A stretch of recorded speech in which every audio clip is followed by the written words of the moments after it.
Hey everybody, I have another update for you on Michelangelo's brain and the creation of Adam. This particular video, though, I want to touch on something that I think is really important, and it's the topic of pareidolia. And this is not going to be my main video that I'm going to upload fairly soon when I get the energy to really dig deep into the whole pareidolia thing and show everybody that it's pseudoscience. It's not real. It cannot be used scientifically to determine anything, as far as I'm concerned. Maybe in extreme cases, but generally no. What pareidolia has actually become is a buzzword to describe anything that may seem a little bit out of the ordinary. But there's no tests or gauges, or there's nothing defined. There's no test data. There's no test set that decides whether or not something becomes meaningful or not. That's the whole problem with pareidolia. The whole thing you always see, no matter what you read about it, the first sentence is people seeing something that is insignificant and meaningless or random. Those are all subjective terms. No one can decide what meaningless is. That is an opinion. No one can decide what random is, because there are things in the universe that are ordered. There are things that people have done, Michelangelo, for example, that are ordered. But the bottom line is we have this particular article here by these two doctors, and this video in a way is kind of a message to them. I know they'll never listen to it probably, but just in case they do, I'm using this to make an example out of this whole pareidolia failure. Okay. So this article was created in 2009. You can find it on PubMed, and you can also find it right here. It's called Pareidolia, Diagnostic Clues apropos of Visual Illusions.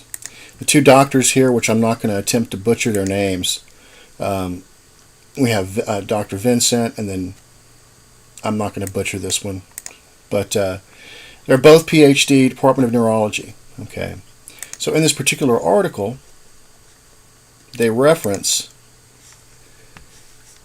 a Dr. Meshberger, and it says this. Meshberger wrote on his neuroanatomical interpretation of the Michelangelo's oil creation of Adam by comparing the image of God wrapped in a swirling cloak surrounded by cherubims depicted at the right side of the picture to a brain sagittal view. He probably provided the pareidolia example with the greatest repercussion in modern medical history. It says that, or modern medical literature, in a pure pareidolia attempt convinced that the left-handed master from Florence purposely included anatomical message in his pieces, two Brazilian authors wrote a book on putative interpretations of Michelangelo's paintings, details his organs, bones, joints, and a series of other aspects of the human anatomy. So now we have these guys telling each other that they have pareidolia. But this is all opinion. Defending this guy, for example, though, let's take a look at what they did. You can find this diagram on PubMed if you look for it. This is the diagram many of you are probably familiar with. And the defense of the person who wrote this article that I'm about to show that he didn't know what he was talking about as far as pareidolia goes, and this is a prime example of it. In his defense, when we take a look at this is what I guess Meshberger drew, and this is what we see in the PubMed article anyway. And you can see that the brain is a diagram, number one, and it is it is not to proportion what we see there. When we talk about the metaphysical, and the metaphysical, I know you may cringe at the word of metaphysical, but think of it this way. If you were trying to decide to give somebody the difference between, say, two similar-looking clouds in the sky, you would never be able to do that with words. Words could never do that. And even math, if you were going to try to use math to describe something very complex and similar looking to something else, you wouldn't be able to do it when it comes to appearance. The metaphysical means that words just do not suffice. And so the only way you would be able to do it is with an image. The problem here is that this image is very poor.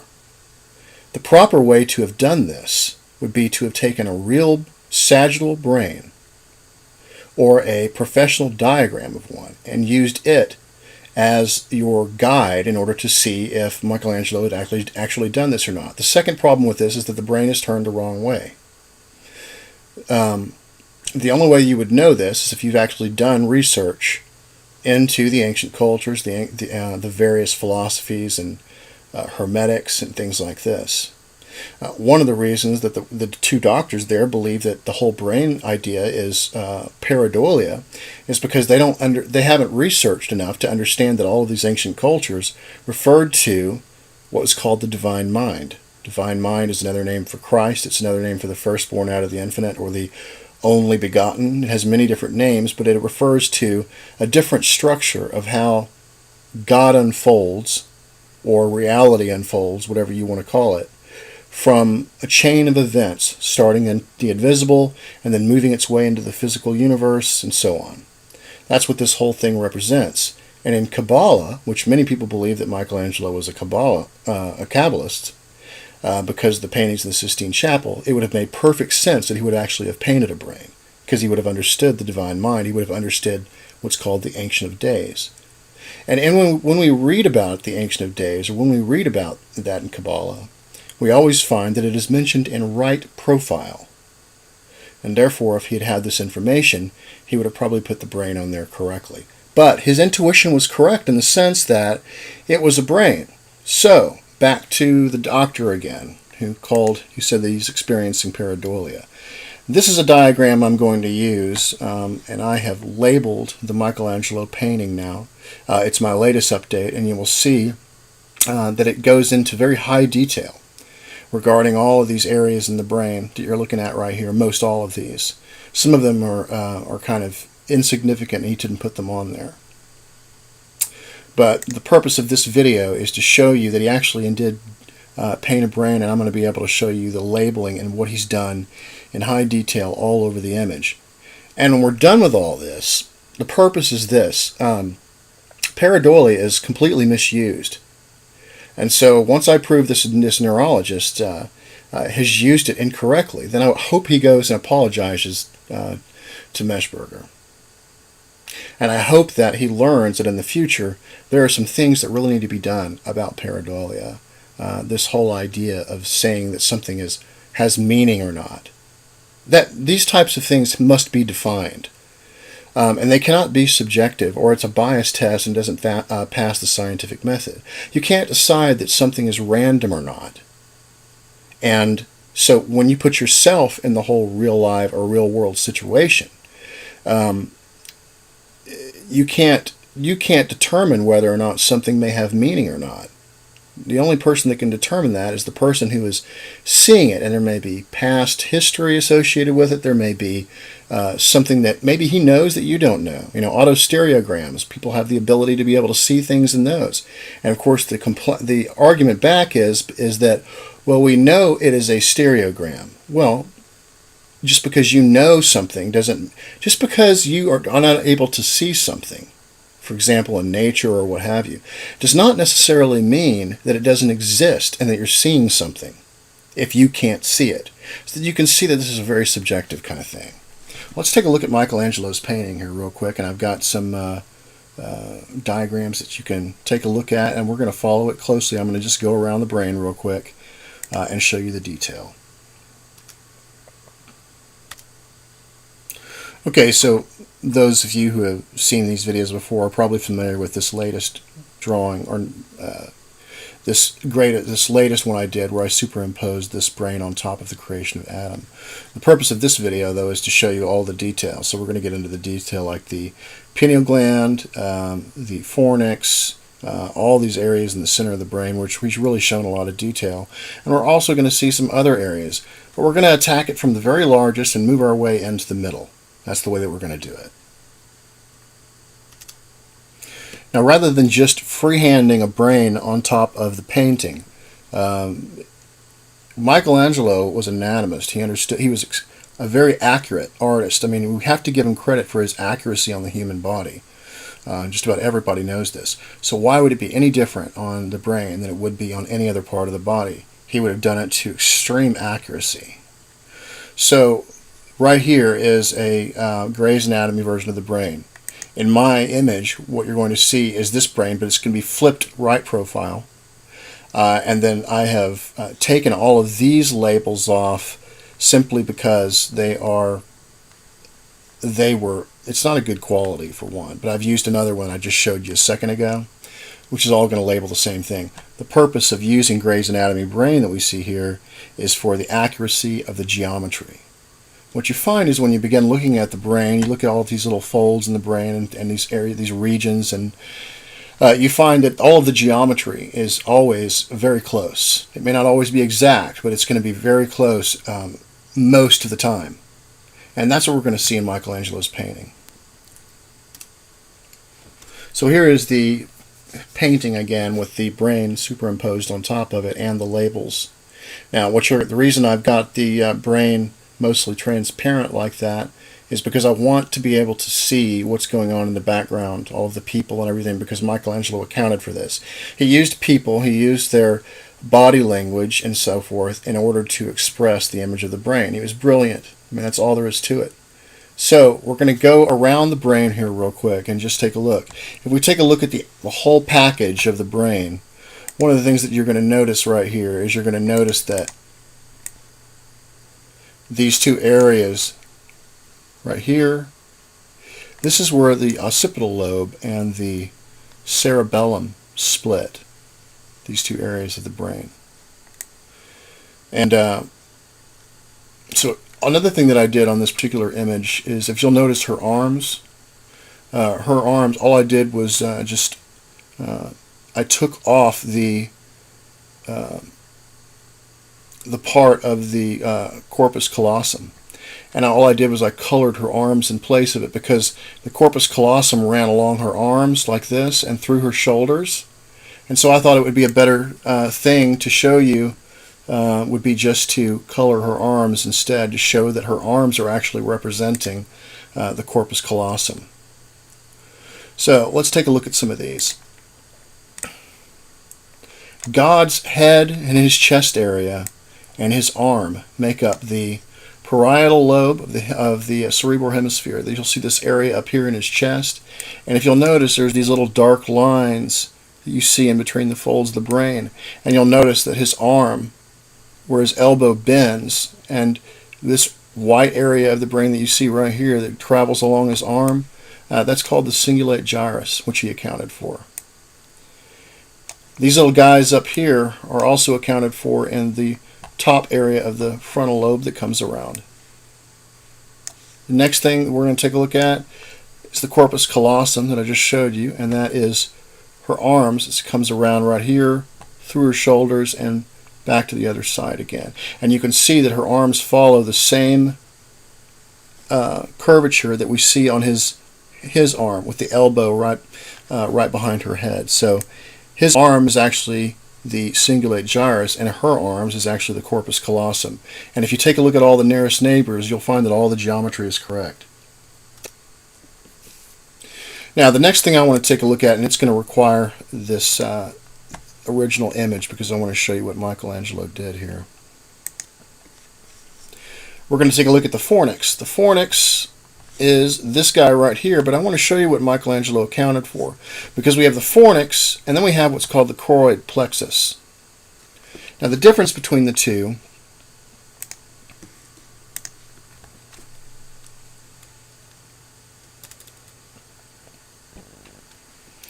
is this red area that you see right here above the thalamus. That is the choroid plexus, and this thing that you see right above this little red beaded looking thing, that's the fornix. Notice how the red thing stops before the fornix does? The fornix continues around the thalamus. Well, now let's take a look at Michelangelo's original painting.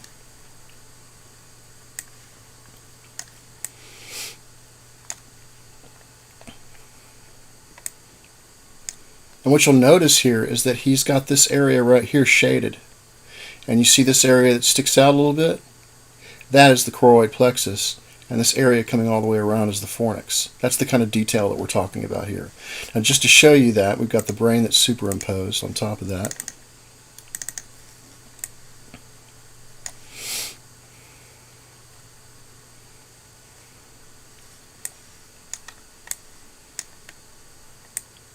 So where this arrow is pointing to right here is the choroid plexus, and you'll notice that where the thalamus is located, right under it,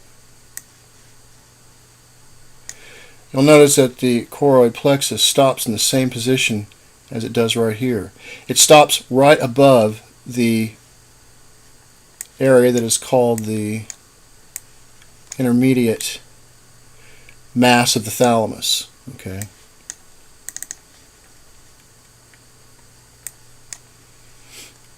So he's used the shading in that area to account for, and you'll notice the geometry is perfect on both of these guys. Okay. Okay, next we're going to take a look at the occipital lobe, and that's basically what I was pointing out earlier. That's this area right here, the occipital lobe, and the occipital lobe comes down into a point. Just like we see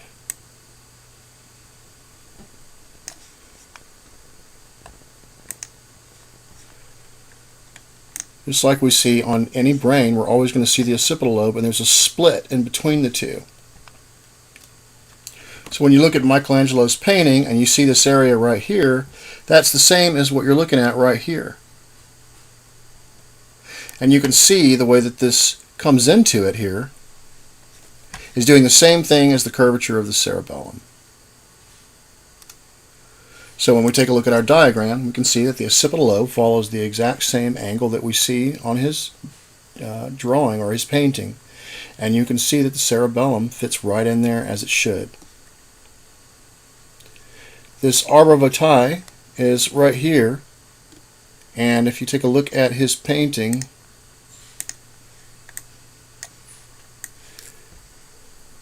you'll see that that area right here is this area in the middle of this boy's head right here. If you look at the overall structure of that, you can see it's the same as the cerebellum.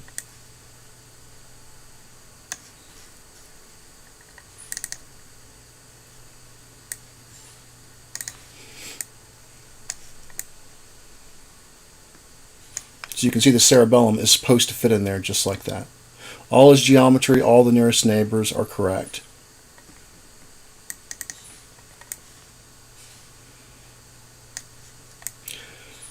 Okay, now let's take a look at some more detail. If we take a look at Michelangelo's painting,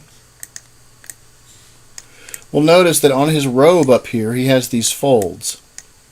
We've already seen the fornix, we've seen the choroid plexus right here, and now we have this other interesting fold right here.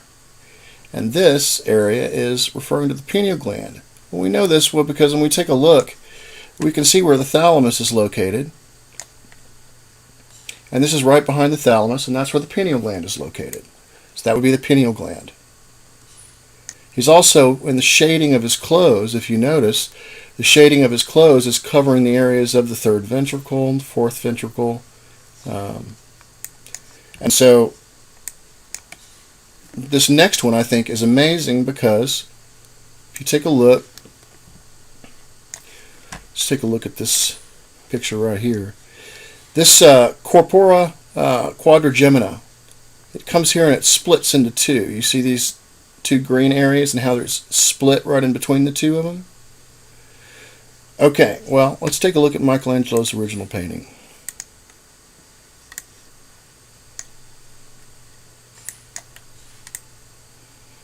And you see what he's done right here with the split? He's done the same thing here as what you see right here.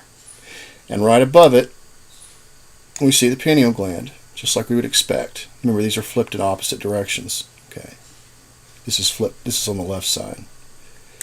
But he's accounting for these things in the folds. So let's take a look at the diagram now.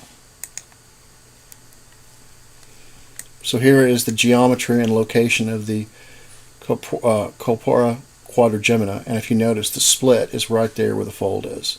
He's accounted for all of this geometry in very high detail. Okay, so we've already done the arbor vitae at the cerebellum. We've already covered the cingulate gyrus, and we've covered the intermediate mass of the thalamus, which is located right here. And you'll notice all the geometry is sound. The frontal lobe of the cerebral hemisphere, it comes around, but if you notice, these kids, notice how he has his arm reached out? And if you look at this shaded line, these shaded lines follow the pathway of his arm. And if you take a look at this green area back here, it follows the same as what we see with the frontal lobe. The hypothalamus is this area that you see. If you take a look at this structure right here, I'll show you the similarity here. See the area in purple? That area in purple would be the same area that we see right in here. And we know it's the hypothalamus because you see where the pituitary gland is? This red sac right here? That's the pituitary. What he's accounted for with pituitary in the same geometry of where it's supposed to be is the kneecap. The kneecap is actually the pituitary. It's the correct size and the correct distance from what we see as the hypothalamus. It's right in the location it should be. Another thing too is that you can gauge it because if you take a look at the whole width of the brain right here, the pituitary is always located right in the center and at the bottom of it. Let me show you.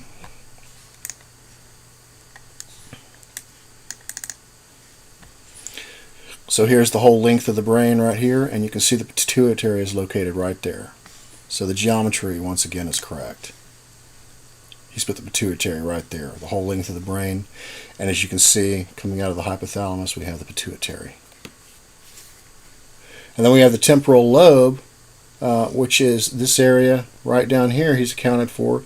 We have the pons up here, and we have the medulla oblongata. And if you notice, he's kind of got a separation between this boy's shoulder and the clothing.